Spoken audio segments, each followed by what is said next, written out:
Hey y'all, I just wanted to show you the difference that the right light conditions can make. And so these are both fig trees that I got from cell cultures. So the cells, they're little like 1 inch plugs.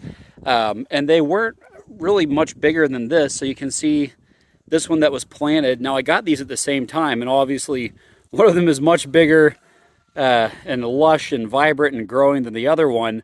But they came in at the same time. They were put into the same type of potting mix. So what was the difference? The difference was the light that they were exposed to at the beginning. So I was waiting for my nursery tables to come in, which is where I have all these potted figs down here underneath this shade cloth.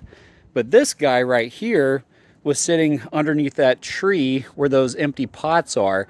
And so that tree was blocking a lot more sun than was going through that shade cloth when this one was on the ground. And so when I brought my lux meter out, I was finding that the light getting through that shade cloth was about 70,000 lux, whereas under the tree it was like 4 or 5,000, which isn't really nearly enough for photosynthesis.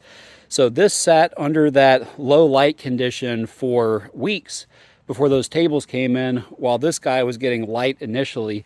So it's really exploded in growth, and for such a young tree, I mean, it's doing amazing, and I'm really happy to see how it goes.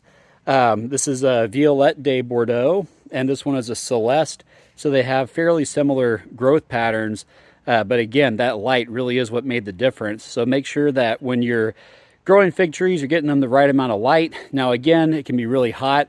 You would not ever want to leave these pots out on a rail like this. I just brought them out here to do a little show and tell, because they will get hot in the sun, and that'll be very bad for the roots.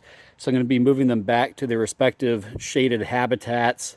Celeste is going back here under the fence with the other Celeste under that little shade area. And then Violette is going right back to her home on one of those tables.